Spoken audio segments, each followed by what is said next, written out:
எங்க தென்பாண்டி தேசத்து சிங்கக்குட்டி இந்த மண்வாசம் மாறாத தங்க கட்டி எங்க தென்பாண்டி தேசத்து சிங்கக்குட்டி இந்த மண்வாசம் மாறாத தங்க கட்டி அன்புக்கு தாயது பச்சை புள்ள நெஞ்சுக்குள்ள ஒரு அச்சம் இல்ல பாசத்தில் கட்டி வச்ச வாசம் இல்ல பாராட்டி பூமார போடு உள்ள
ISA கருணாகரன் அறநிலையத்துறை அதிபர் களக்காடை சேர்ந்தவர்கள் அவர்கள் வந்திருக்கிறார்கள். வேல்கண்ணன் வந்திருக்காரா? வேல்கண்ணன் வந்திருக்காரா? வேல்கண்ணன்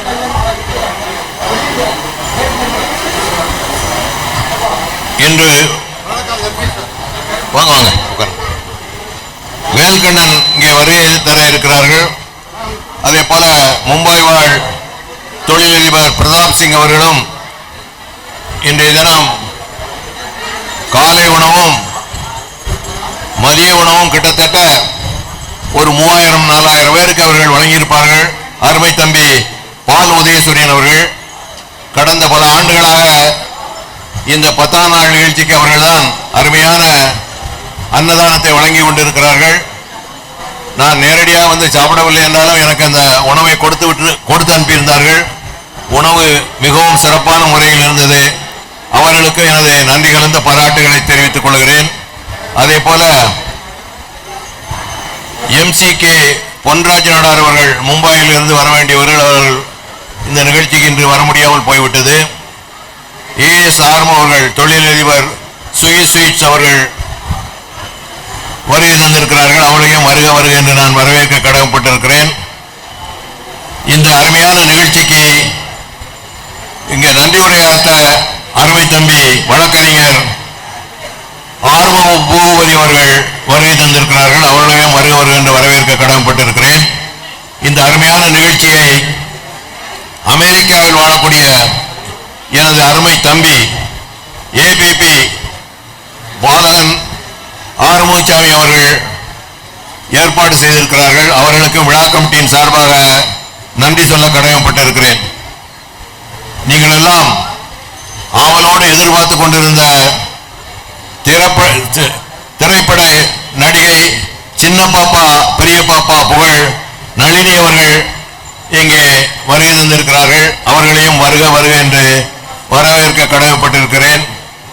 கௌசிக் சோனியா கலக்கும் நெய்வேலி மீரா குழுவினரின் திரைப்பட இன்னிசை விருந்தை நடத்துவதற்காக கௌசிக் சோனியா அவர்கள் வந்திருக்கிறார்கள். அவர்களையும் வருக வருக என்று வரவேற்கிறேன். அதுக்கு அடுத்தாற்போல் இரவு 1 மணி அளவில் PM குமார் வழங்கும் இன்னிசை கச்சேரி நெல்லை ராதா குழுவினரின் இன்னிசை கச்சேரி நடைபெற இருக்கிறது. அதையும் அவர்களையும் வருக வருக என்று வரவேற்று ஒரு சில வார்த்தைகள் தலைமை உரைக்கு முன்னால் நான் பேச வேண்டும் என்று ஆசைப்படுகிறேன். ஒரு 5 நிமிடங்கள் எனக்கு ஒதுக்கி தர வேண்டும் என்று கேட்டுக்கொள்கிறேன்.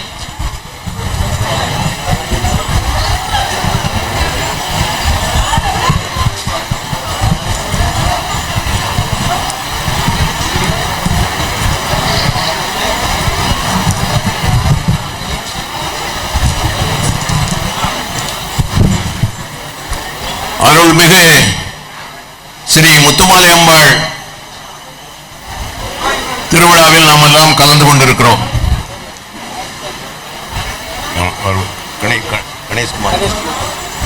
மரியாதைக்குரிய கணேஷ்குமார் ஆதித்தன் அவர்கள் இங்கே வருகை தந்திருக்கிறார்கள். அவர்களையும் வருக வருக என்று வரவேற்க கடமைப்பட்டிருக்கிறேன். அதற்கு முன்னால் நமது நாடாளுமன்ற மேலவை உறுப்பினர் மனோஜ் பாண்டியன் அவர்கள் இன்றைய தினம் பல்வேறு நிகழ்ச்சிக்கு மத்தியிலே இங்கே வருகை தந்து கோயிலிலே அம்பாளை தரிசித்துவிட்டு அடுத்த நிகழ்ச்சிக்காக அவர்கள் சென்று விட்டார்கள். அவர்களுக்கும் எனது நன்றியை நான் தெரிவித்துக் கொள்கிறேன். இந்த முக்குடல் மண்ணை பற்றி நான் ஒரு சிறிய உரையை இங்கே ஆற்ற விரும்புகிறேன். இந்த மண் ஒரு சிறப்பான ஒரு பூமி, முக்குடல் மண். அந்த காலத்தில் பஞ்சாயத்து போர்டு ஆரம்பித்த காலத்தில் இங்கே மரியாதைக்குரிய SV சுப்பையா நாடார் அவர்கள் முதல் பஞ்சாயத்து போர்டு தலைவராக இருந்தார்கள். அதே போல அவருக்கு அடுத்தாற்போல் CL சித்திர சபாபதி இங்கே பஞ்சாயத்து தலைவராக இருந்தார்கள்.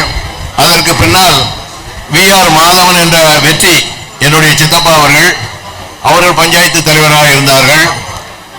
அதற்கு பின்னால் அப்பாத்துறை அவர்கள் முக்குடல் பஞ்சாயத்து தலைவராக இருந்தார்கள். அதற்கு பின்னால் எனது தம்பியினுடைய மனைவி இந்துமதி அவர்கள் இந்த முக்குடல் பஞ்சாயத்தினுடைய தலைவராக இருந்தார்கள். ஹரிகங்காராம் அவர்கள் பஞ்சாயத்து தலைவராக இல்லை, பஞ்சாயத்து யூனியன் தலைவராக இருந்து சிறப்பாக பணியாற்றியவர்கள். அதே போல எனது மருமகன் பிரபாகர் ராம் சேட் அவர்கள் பாப்பாக்குடி ஒன்றியத்தினுடைய பெருந்தலைவராக இருந்து பஞ்சாயத்து யூனியன் தலைவராக இருந்து சிறப்பாக பணியாற்றினார்கள். அதற்கு முன்னாலெல்லாம் இந்த மண்ணிலே பிறந்த என்னுடைய தகப்பனார் DS ஆதிமுன் அவர்கள் ஜில்லா போர்டு தலைவர். அந்த காலத்தில் ஜில்லா போர்டு என்பது ஒரு பிரபலமான ஒரு பதவி.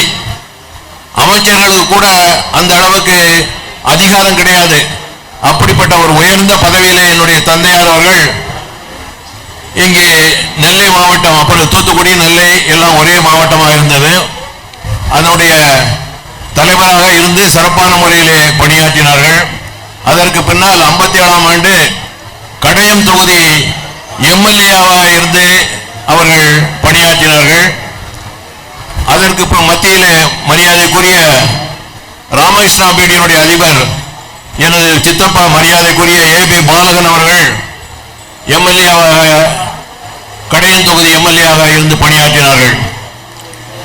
அதற்கு பின்னால் என்னுடைய தந்தை மறுபடியும் 1967ஆம் ஆண்டு சேரன் மகாதி தொகுதி, அப்பொழுது கடையம் தொகுதி போய்விட்டு சேரன் மகாதி தொகுதி என்ற ஒரு தொகுதி உருவாக்கியது. அதனுடைய முதல் MLA-ஆக என்னுடைய தந்தையார் DS ஆதிமுன் அவர்கள் இருந்து பணியாற்றினார்கள். அவர்கள் காலமான பின் 71ஆம் ஆண்டு நான் MLA-ஆக தேர்ந்தெடுக்க